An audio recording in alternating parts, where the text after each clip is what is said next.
Merdeka. Kita berjumpa lagi di podcast Nusantara. Saya Arto Biantoro dan hari ini saya ingin membahas tentang kebaya. Kebaya baru saja resmi menjadi warisan budaya tak benda UNESCO dan yang menarik adalah bahwa pengusung kebaya bukan hanya dari Indonesia tapi juga beberapa negara lain yang ada di ASEAN. Menariknya lagi, ada satu kebaya yang kemudian dipakai atau diakui di beberapa negara ini yang seringkali kita sering dengar dengan nama kebaya encim atau kebaya peranakan.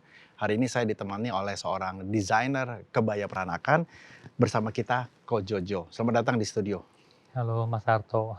Jadi yang benar, supaya disclaimer, ini kebaya peranakan atau kebaya encim yang seringkali kita pahami. Saya lebih menyebutnya kebaya nyonya peranakan daripada Keba- kebaya encim Kebaya nyonya peranakan. peranakan. Jadi kalau kita bicara kebaya nyonya peranakan, hampir semua orang dari luar Indonesia juga harusnya paham. Ngerti ya harusnya dari Singapura, Malaysia harusnya mereka ngerti kebaya nyonya peranakan daripada Kita nyebut kebaya peranakan, encim peranakan kan ya? Gak peranakan. ada bahasa Inggrisnya memang peranakan kan? Peranakan yang mereka tahu. Jadi nyonya peranakan. Betul. Kalau encim biasanya hanya di Indonesia. Oke. Bisa cerita sedikit tentang sejarah um, nyonya peranakan ini? Apa yang membuat kemudian ini menjadi sebuah kebaya yang sangat menarik dan kemudian justru dipergunakan di negara-negara lain di ASEAN? Untuk kebaya nyonya peranakan ini asal muasalnya kan dari akumulasi dulu kebaya Belanda. Kemudian dipakai oleh nyonya atau orang lokal yang menikah dengan orang Tionghoa yang datang dari daratan Cina. Di sini mereka berdagang, menjadi bisnismen, dan kemudian ada derajat di Indonesia bagaimana agar mereka bisa menjadi salah satu rakyat yang mendekati grade atas. Status itu mereka secara nggak langsung ingin ikut kebaya noni Belanda. Oh, jadi sebenarnya kebaya bisa jadi semacam pada saat itu ya, Iya. sebagai sebuah status, Betul, sebagai simbol betul. yang dipergunakan oleh noni-noni Belanda. Seharusnya seperti itu. Karena untuk memakai satu kebaya itu mereka harus mengimpor bahan-bahan dari luar negeri. Ah. Ya, Nah, ini ya, ini kebaya noni-noni nih, yang ini. Nah, ini apa bedanya? Itu kelihatannya kan sederhana sekali ya, flat, bawahnya lurus gitu ya. iya. Zaman dulu kan orang-orang Belanda datang ke Jakarta, mereka kan mengalami beberapa musim. Sampai di Jakarta, mereka hawanya kan panas. Mereka mengganti fashion mereka menjadi fashion seperti ini, yaitu kebaya noni. Yang bahannya dari bahan katun, itu yang bolong-bolong itu kebaya itu rendahnya. Otomatis apa yang mereka pakai itu membuat badan mereka lebih merasa dingin. Ya, ya, ya. Terus mereka punya pasangan, biasanya karena tinggal di Jawa, mereka pakainya batik.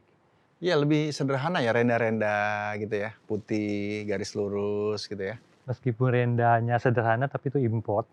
Oh, Ada harga juga sih. oke, oke, oke. Nah, apa yang membedakan antara kemudian diturunkan di Indonesia ya, kebaya noni dengan kemudian masuk ke kebaya nyonya peranakan? Nah, perbedaannya pertama mungkin dari bentuk kebayanya ya. Kebaya nyonya peranakan mereka lebih lancip ke depan. Nah, yang jadi lebih berbeda tuh mereka menyatukan antara bordir dan renda. Zaman dulu kan untuk membeli renda kan mesti kirim dari luar negeri. Bagaimana cara mengakalinya? Mereka punya cara membordir sendiri. Apa bedanya antara yang lurus tadi dengan lancip, Ko Jojo? Kalau lurus itu secara postur badan, noni-noni kan tinggi, jadi mereka bagus dipakai. Sedangkan nyonya zaman dulu kan nggak begitu tinggi. Ya. Dengan lancip seperti itu membuat siluet mereka lebih elegan. Oke. Ya, ya, ya, ya. Nah, kita di studio sekarang ada beberapa jenis kebaya ya. Iya. Boleh cerita dulu mungkin yang di belakang sini, yang apa nih, Kalau yang warna hijau itu desain Hijau. saya, Oke. itu yang model biasa burung kembang kecil. Mm-mm. Biasa dipakai untuk acara-acara yang seperti kumpul-kumpul, arisan, atau beberapa acara seperti ketemu teman saja. Oke. Dan bawahannya tetap pakai batik, saya fokus ke batik Pekalongan. Oke. Berarti kalau yang sebelah kirinya Kalau sebelah kirinya yang yang pink. warna pink itu saya bikin lebih mewah ya. Ya. Untuk acara-acara khusus seperti menikah atau seperti tunangan, Ya. agar kelihatan lebih mewah dari kebaya-kebaya biasa. Bawahnya pun saya bikin agak sedikit modern, pakai buntut, terus model mermaid, airline juga. Semoga yang pakai harapannya lebih kelihatan spesial di hari khususnya. Ya. Ya. Kalau yang sebelah kanan ini kan putih-putih kelihatan sederhana, tapi kayaknya juga prosesnya Nah, yang nggak ini yang semudah itu. sebelah ini perpaduan dari kebaya bordir sama renda. Ya. Nah, cim-cim zaman dulu kan pingin sesuatu yang berbeda dan spesial, nggak hanya renda aja. Ya. Agar value-nya lebih tinggi, mereka mencampurkan mix antara renda dan bordir itu menjadi hal yang spesial. Sedangkan yang sebelah ini yang bunganya warna ungu, bordir biasa yang dicampur dengan kerancang gunting. Itukah mengapa kemudian di luar sana kita melihat hari ini kebaya semakin berkembang ya? Kita melihat ada kebaya yang harganya dimulai dengan 250.000, 200.000 sampai 20 juta, bahkan lebih dari 20 juta. Apa yang membedakan antara kebaya-kebaya tersebut sehingga kita bisa tahu mana yang kemudian membutuhkan waktu lebih lama, kenapa harus premium, dan apa yang membedakannya? Di luar sana sih banyak kebaya-kebaya yang harganya nggak terlalu tinggi karena mereka pakai komputer.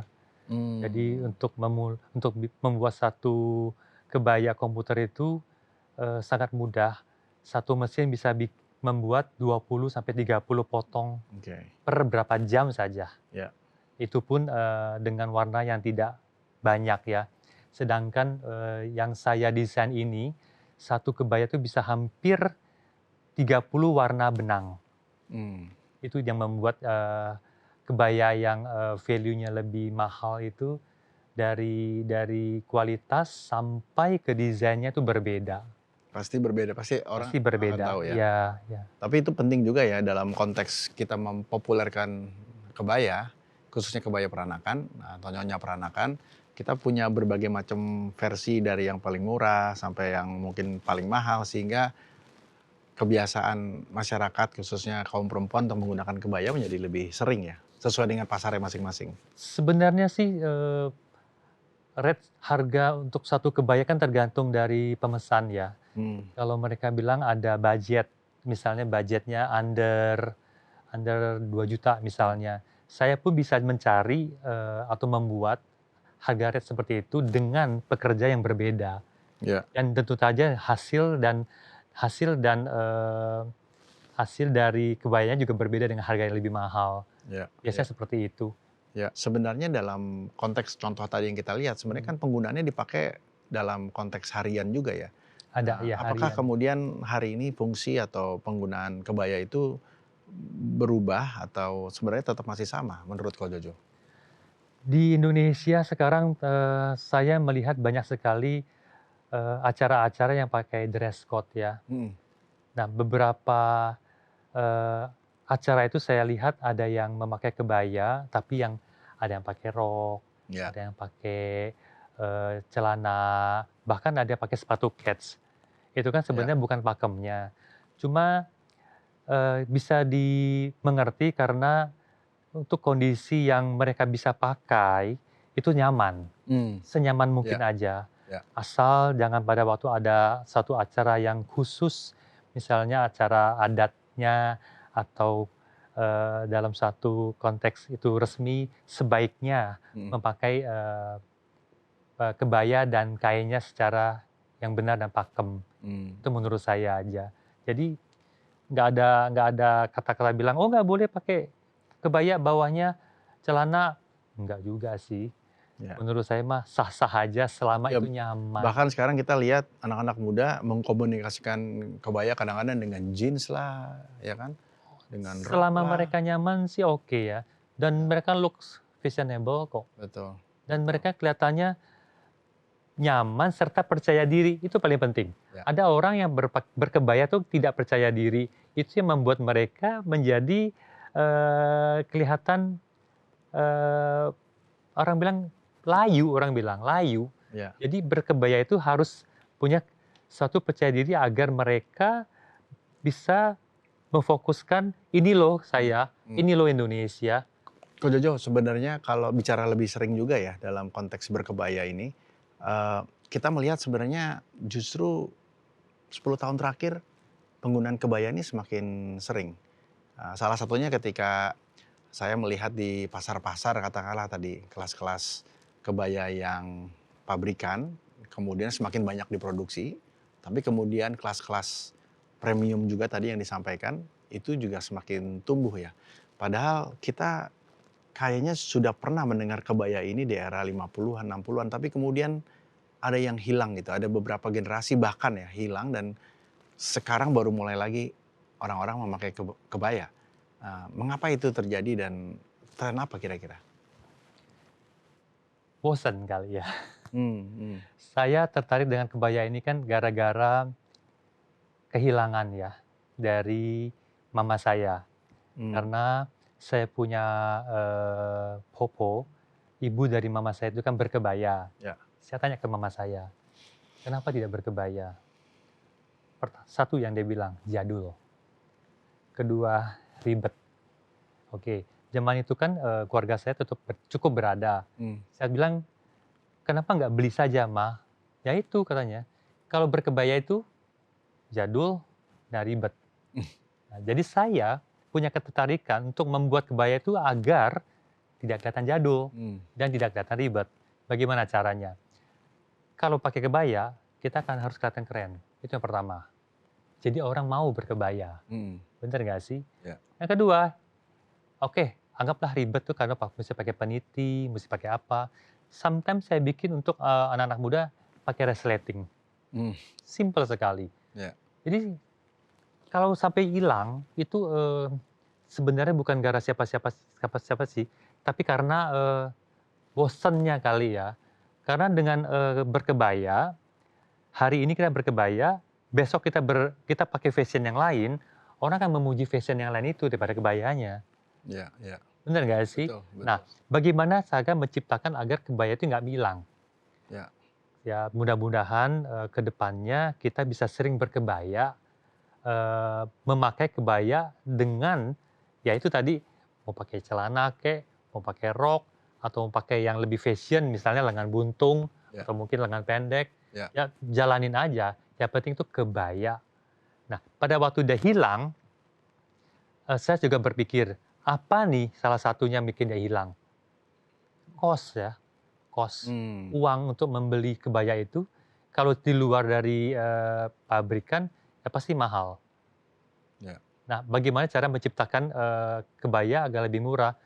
Mau nggak mau seperti pakai komputer. Tapi komputer pun kalau dipakai, sorry ya, gatal. Kan gatal tuh. Itu yang membuat orang jadi malas pakai juga. Ya. Nah, coba ke depannya coba sama-sama kita pikirkan lah. Bagaimana caranya biar harga nggak terlalu mahal, dipakainya nyaman, dan fashionable. Artinya inovasi sangat itu dia. dibutuhkan ya, bukan hanya Masyarakat bantulah bagaimana maunya. Ya. Bukan hanya soal polanya, tapi juga tadi ada resleting, ada kancing-kancing modern yang mungkin bisa disinergikan gitu ya. Nah, kalau kita bicara sejauh itu, apakah sebenarnya dalam norma-norma tertentu dalam proses pembuatan kebaya itu ada semacam pakem aturan do and don'ts yang memang kita bisa katakan bahwa oh ini boleh atau tidak boleh. Kalau menurut kau sendiri apa yang menjadi fundamental yang bahwa ini boleh, ini nggak boleh gitu? Dalam aturan keluarga Tionghoa itu ada beberapa peraturan yang tidak tertulis ya. Ya. Salah satunya mengenai warna. Warna itu kalau bisa harus cerah.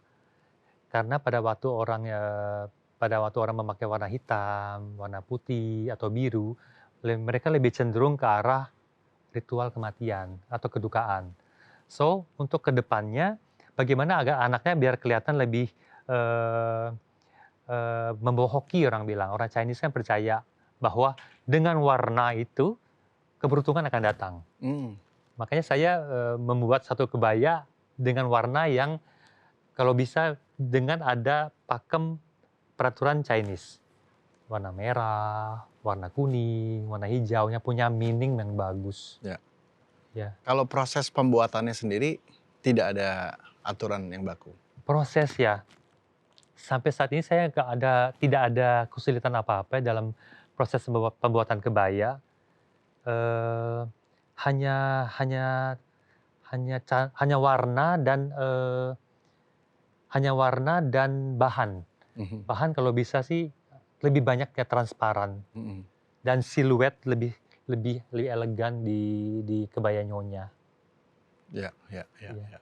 Nah, dengan semua inovasi tadi yang mungkin juga dilakukan oleh desainer lain, perancang yang lain, kita melihat juga pemerintah mendorong hari-hari tertentu. Hari batik sudah ada, hari berkain sudah ada, hari berkebaya sudah ada.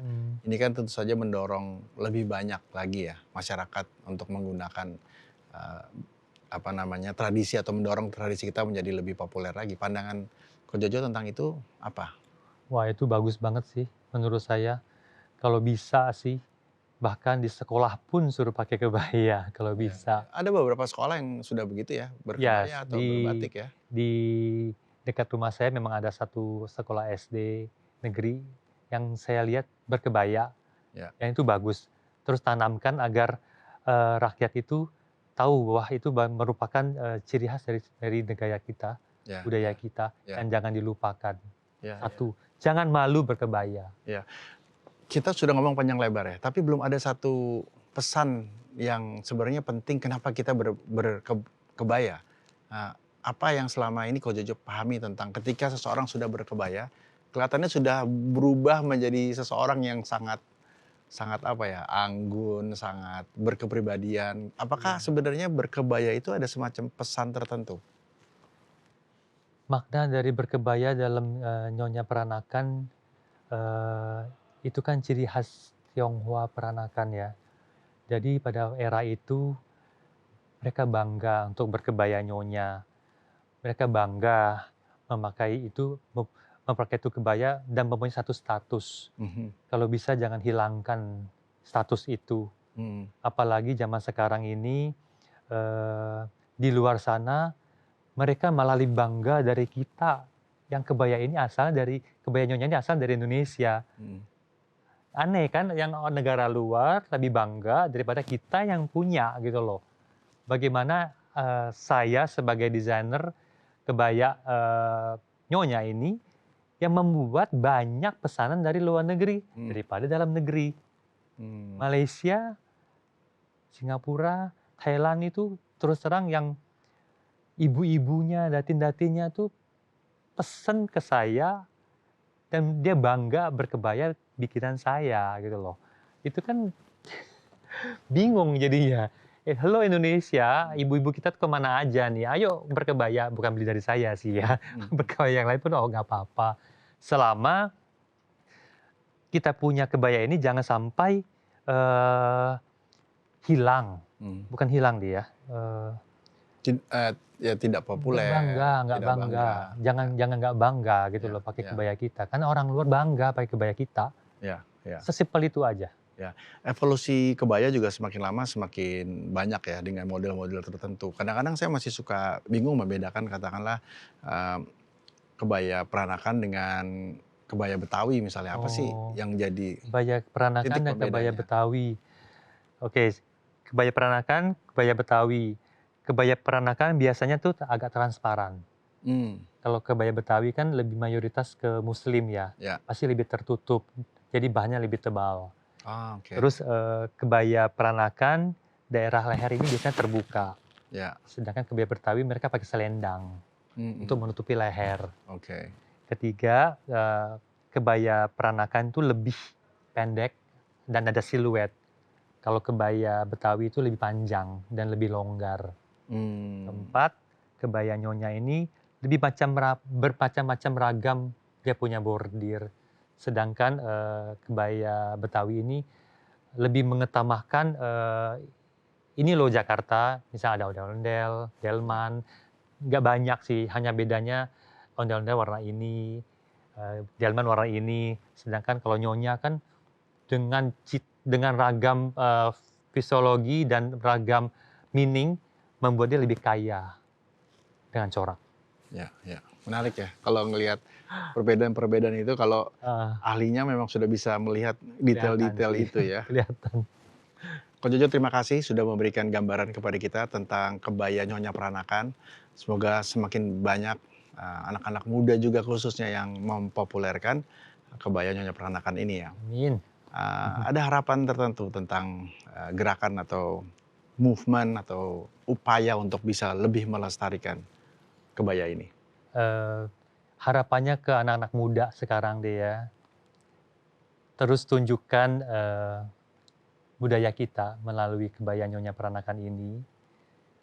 Apakah dia Muslim atau non-Muslim, atau peranakan ataupun dari ras tempat lain, silahkan kita berkebaya Nyonya Peranakan. Tidak ada larangan apapun. Semakin dengan Indonesia seluas ini, nggak salahnya dong satu daerah mempopulerkan kebaya Nyonya Peranakan. Ya. Itu harapan saya ke anak-anak muda. Ya. Terus ke depannya saya punya tukang bordir, makin lama makin kagak ada nih. Anak-anak mudanya tuh nggak mau ngebordir. Susah memang. Kalau secara saya punya selera mungkin agak susah ya. Karena saya sudah mencoba mencari dan mengajar, memberi les, ada gurunya kan, untuk suruh bikin. Bahkan yang sudah mampu pun mereka angkat tangan, terus terang aja angkat tangan. Jadi ke depannya mudah-mudahan masih ada penerus. Para pengrajin bordir ini ya. Betul. Yang sekarang banyak khususnya dari Tasikmalaya ya. Semoga di sana jangan ikutan jadi tren bikin kebaya komputer, itu loh. Ayo bikin. Dan terus melatih generasi-generasi muda untuk menjadi pengrajin bordir yang profesional. Betul sekali, itu dia. Ya, baik. Harapannya. Biar nggak punah. Baik, terima kasih Ko Jojo. Sama-sama. Demikian diskusi dan bincang-bincang kita lebih mendalam tentang kebaya Nyonya Peranakan. Mudah-mudahan ini bisa menjadi penyemangat kita untuk semakin mencintai Indonesia. Anda bisa menyaksikan tayangan ulang kami di YouTube channel kami dengan nama Podcast Nusantara, dan jangan lupa saksikan dan simak tayangan-tayangan inspiratif lainnya hanya di Daif Plus. Podcast Nusantara, hidupkan cinta Indonesia.